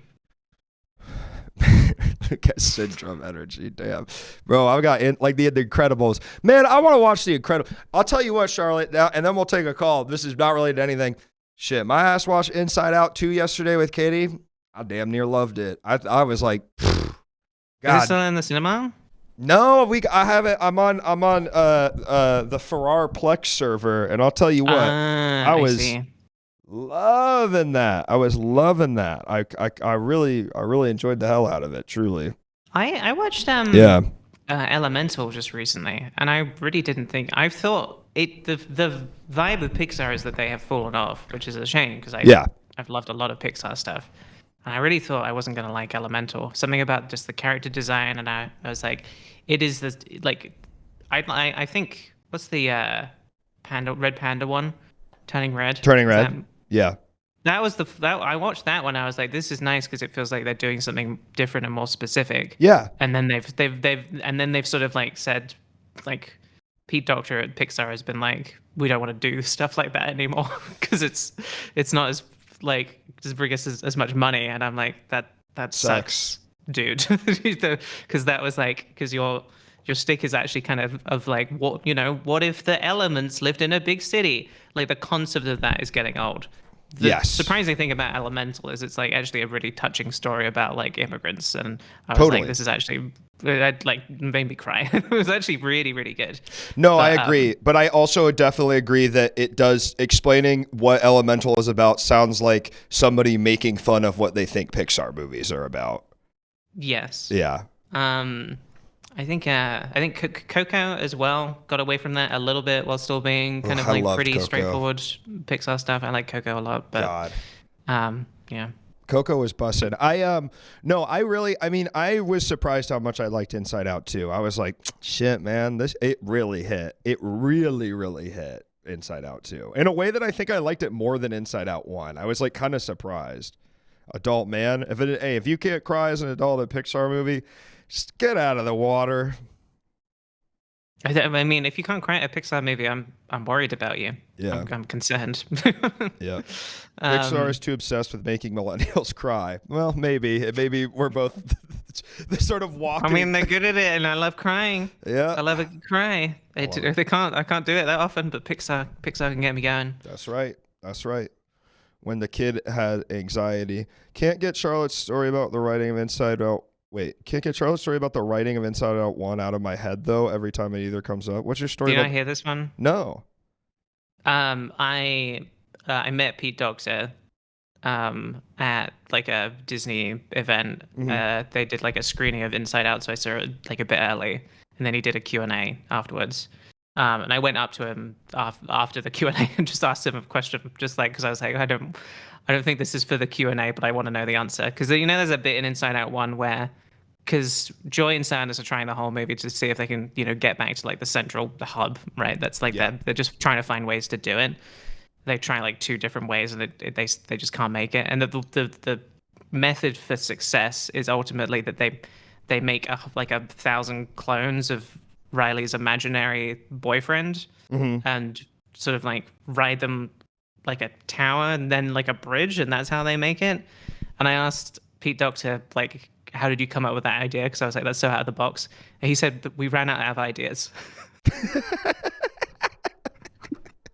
like by that point, we just kind of were out of ideas. And I was like, okay. we just gotta get them fucking back. I don't know. Yeah. That's really funny. And I mean, I love that they were just like, well, this is the best we can do, and it is good. Like, it's just so unexpected that's like that is the solution to the problem that characters have been facing the whole movie. Shit. Well, I mean, that's sometimes where as writers we come up with our best ideas. I actually came up with the Neil Gaiman thing because I was out of ideas, and that's why I did it, not because I. Anyway, all right, let's take a call. And that everybody, that's the confirmed the last Neil Gaiman mention of the stream. So great job, Luke. That's going to be the last one because it genuinely makes me really sad. Yes, definitely. And I already, even as that one was tickling in my mind, I said, really no reason to go back to this. We kind of completely moved past it. It was about 40 minutes ago now, and I still couldn't not say it. And that is my personality disorder. All right, here we go. That's why we love you, Luke. Yup. Total Geek the First, you're on the air. Hello. Hello, welcome. How are you this evening? I am doing good. Doing well, I guess. Not Thanks really for your doing patience good, as but, well. We've just been really just talking bullshit for a while. No, it's great. It's fun. It's fun. Okay. I really believe you. It doesn't. I mean, your voice went really high up when you said it, but I'm gonna choose. No, that's just how my voice does. It's like the person who on a polygraph test everything they say sounds like a lie just because they're nervous. That's sort of how like my voice acts. Gotcha. Okay. Yeah, that's me too, honestly. Well, you better be straight with me, slugger, because you're on the air with chat havers. Don't take it away, Cole. The first. What did you call it about? Sorry, I missed whatever you said. Asked Luke. I said nonsense. What Okay. what did you call in about this evening? Oh, I was just so I'm not like I didn't watch very much Doctor Who, but I will say it's fun because there's sort of like a fairly limited cast, and it's possible, at least of like the main people on the show, like a lot of TV shows, that and it's such a like cultural phenomenon in addition to being a TV show that it's always fun to see those various actors in other things and be like, that's, I know that person. Yeah. And that's kind of like that's basically. I also played a very small, like 3 sessions of the Cubicle 7 Doctor Who RPG because one of the other guys in the D&D group is a really big Doctor Who fan, and so we were like, well, let's try it. And how do you do that? How's that work? You can't all be the Doctor. What are you, a damn Dalek? So the way it worked in this case was it was just 2 players and one person playing a version of the Doctor and me playing a companion. Gotcha. Who I was some sort of like an ancient Greek dude who had been brought to the British Museum in the modern day. And so it was sort of like the kind of fish out of water stuff. And it was, it was all right. It sucks to not be the Doctor though, right? I mean, well, that must it's kind be of shit. Well, it's also kind of a weird thing, I think, because like part of my understanding of what people like about Doctor Who is that when they didn't have any money, they had to like solve problems with writing instead of just having things happen on screen. Basically, like characters have to talk and work through their problems in dialogue, and that's a lot harder to do in the like totally unedited version of a tabletop role-playing game than it is when you can like sit in the writer's room and discuss like, well, here's the motivations and here's the things that like, it is a bit like role-playing is Sherlock Holmes, and it's just like you have to figure out the really complicated mystery just sort of by yourself in a moment. Yeah. As opposed to actually, we all need to do this as a group and come to it sort of like over as long as it takes for us to figure out, plus some rolls, and then we can be told the answer. That's very different. Yeah, that was basically exactly what I felt about it. It's like, it's all right, but it doesn't. I don't think it really it sort of captures the world a lot more than the actual feel of the TV show as a kind of TV show structure. And also, I wasn't attached to Doctor Who at all. So it was like, okay, well, I'm glad everybody else is having fun. Yes. What was the thing you were saying before you were mentioning the RPG? Oh, just about the Doctor Who actors showing up and stuff. I should ask you, Luke, as well. What is your favorite Doctor, if you have one? I think it's David Tennant. I love the man. Yeah. God, I love that beautiful bastard. I really think he's... and as we were talking about this a little when we were playing Fortnite the other day, Charlotte, but I do think, when I think of Doctor Who, I do think of David Tennant as I think, which you said is kind of, he is the iconic one of the sort of modern era, right? Like... Yeah, I mean, so much so that like, because they did bring him back when the show rebooted recently. So he's in like 3 episodes, and it was like it was like really, and they were good episodes. I like seeing him again. But it was very much just like, the show is failing. We need to bring these people who used to watch the show back. So like, we're going to bring back David Tennant because he's the one. Everybody who cared about Doctor Who. If you're gonna have like if you're gonna have any sonic screwdriver, you probably have his. It's that sort of thing. Well, what else is David Tennant good in? Broadchurch. You watch Broadchurch? What's Broadchurch? Like a little British detective show. It's actually written by the guy who was writing the Jodie Whittaker Doctor Who and did a bad job, but he made it good. I like Broadchurch. He is in Jessica Jones, and he's good. Jessica Jones. He's good in Jessica Jones. He plays the villain. He's really good. Oh shit! I just realized what he's in. Yeah. When we said we're not going to mention it again. Yeah, when we're not going to mention it again, We're not going to mention. Who's your favorite Doctor, Charlotte? And then I'd also like to know yours. Well, Total Geek the first. It doesn't seem like maybe you have one, but Charlotte, who's yours? Well, Charlotte, you should go first. Who I mean, it's honestly it's.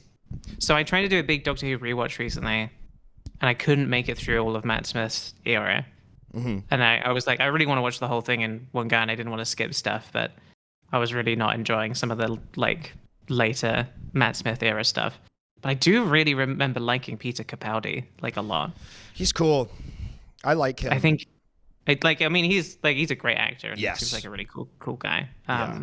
Like, but he had some really cool stuff, and I think, like, yeah, the Moffat stuff does get a bit rough, and I feel like Moffat is better at writing just like a mean, grumpy old man as the Doctor, and I think that's kind of why his stuff works a little bit better, honestly.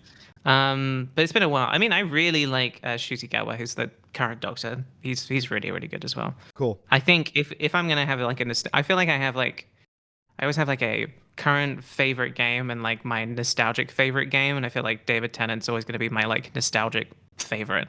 You know, and probably ultimate favorite still, but it's just because that's the one I spent the most time with when I was young, I guess.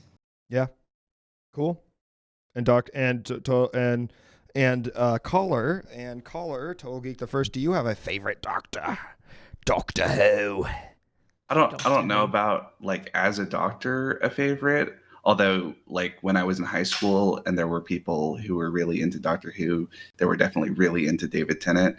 But if I remember correctly, right after the Queen died, and a lot of people were kind of sharing feelings about that Christopher Eccleston maintained his like really aggressively anti-royalist position just all over anytime anyone asked him about it, and I thought that was kind of funny. And you know, I don't necessarily like have a a dog in that fight, but I thought it was cool that he was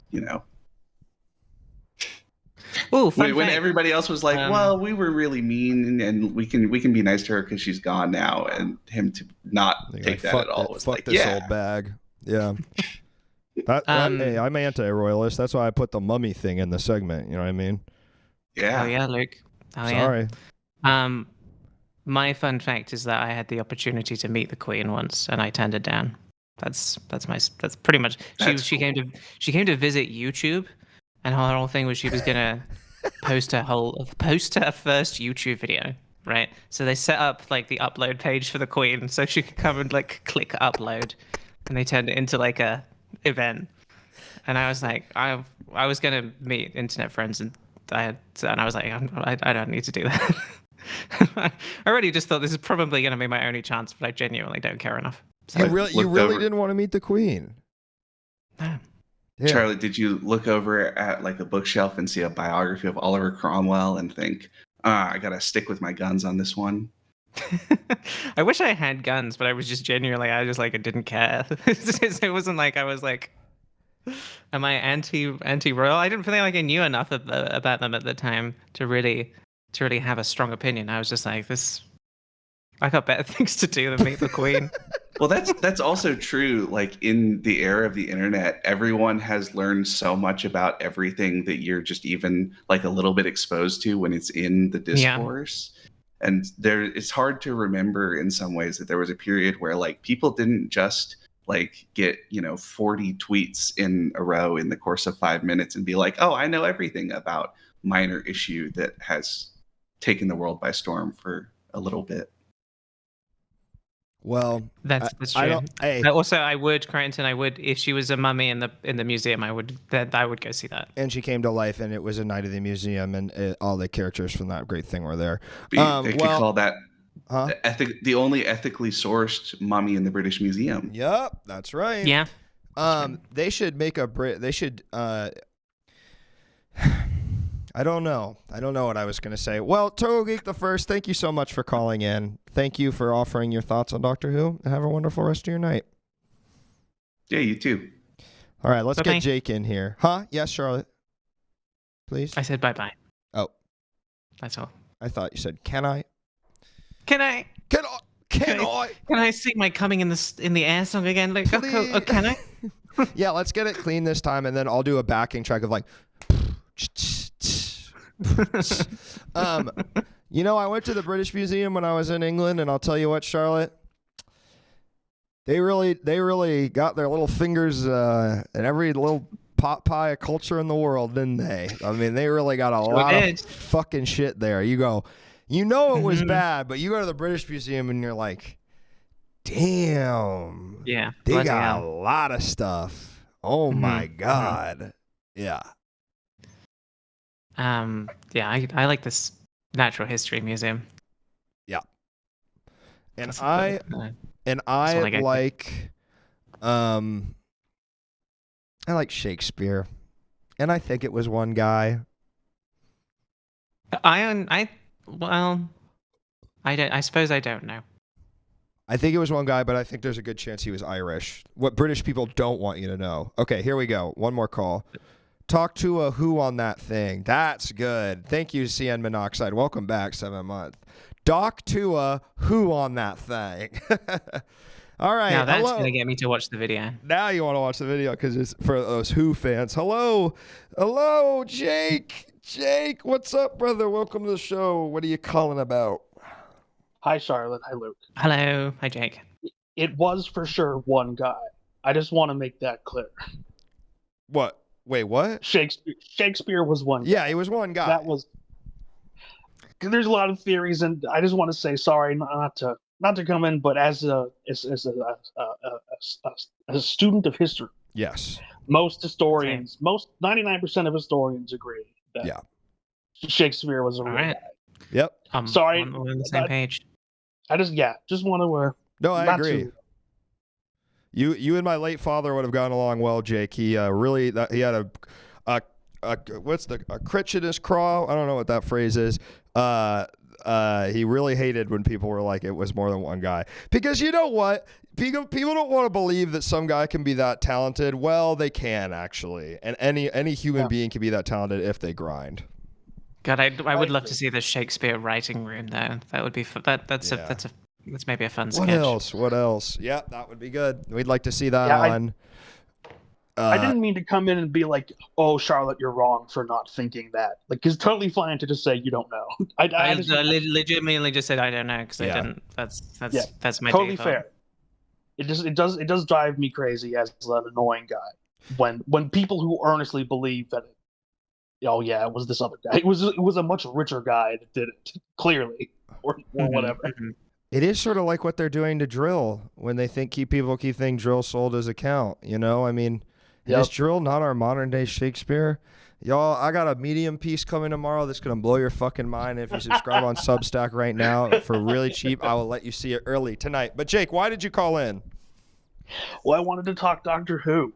Please. I am a big Doctor Who fan. Oh. Yeah.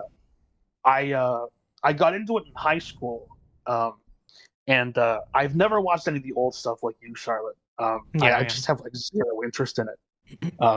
But I started with Eccleston, and then I've watched on since. I ended up stopping during the Whittaker era, which is unfortunate. It is unfortunate that the first female Doctor went really badly. It's not her fault, but I always do think it's unfortunate. That, Honestly, that happened. exactly the same trajectory. I Yeah. really wish that she had some better writing because Jodie Whittaker Absolutely. like, ruled I was as pumped an for it. actor. She's so good. Such a good actor. Yeah. Yeah, I always remember it was the episode where they go back in time and meet Rosa Parks, Hmm. and there's the clip of like the Doctor and the companions like having to very somberly not let Rosa Parks sit down with them or whatever. Truly bizarre. Truly What? bizarre stuff. Oh, to not Yeah, break the timeline? No, so that like they had to like let the racism happen so that like it was like a Back to the Future but making sure that Rosa Parks they had to specifically not offer her a seat or whatever. Like it was something bizarre like that. But I remember watching that and just being like, yeah, I'm good. I'm That's so- fine with not continuing this. That's so crazy. It really is crazy. You don't have to Yeah. write that. Like, it's like there's something. You Well, don't- you gotta make sure all of the characters are involved in the main plotline in some way, isn't that? Right. So I guess that's. I mean, I don't have a better solution other than don't write that episode, but Yeah. I mean, yeah. British people. Yeah. I mean, I at least appreciate the attempt to want to make Doctor Who what it was originally intended to be, which was just like a history lesson show. Yes. Absolutely. Right before they made one episode, right, or like one sort of like short series of episodes where it was like this is history, and then they just then they just was just like I guess we're just gonna go into space and we're just gonna make the sci-fi from now on. Which Thank I God. do love. I do Yeah. love that. Like it is fun when like I think it's the second or third episode in the first series, the reboot, where they're like running around chasing ghosts with like Charles Dickens, and it's like this is stupid, Mhm. but like this rocks. Like this is the shit that I like. Could Doctor Who fuck? Is that part of it, or could he not fuck? He has kids. He has kids Really? canonically. Yeah. Yeah, he does. He has first ever episode is the companion is his granddaughter. Right. Yeah. Whoa. When it was in like the 60s or whatever. Yeah. And yeah. He does. I mean, he gets. I think he talks a lot about fucking people actually, and sort of later So it's Johnson- seasons. Yeah. It Especially works. in the Matt Smith era, but also a little bit in Tennant too. Like, Mhm. one bit in the Tennant series is that he was like the husband of like Queen Elizabeth I or something. That's Say like a less. one-off joke they do. Mhm. Huh. But, I don't think he should be fucking. No, why not? I don't like the optics. I don't think he should be. I don't think he should. I The don't think age you should gap. think. Yeah, I don't Is think it you off should be. screen? Yeah, I guess they probably don't show sex on the show. Does the show Yeah. ever get? I mean, do you ever see like boobs on the show? No. You never see a nipple. That sucks. That sounds right. It's on at like 6 p.m. on BBC One. Right. So it's not really. Well, if it was in the sun, they might, right, Charlotte?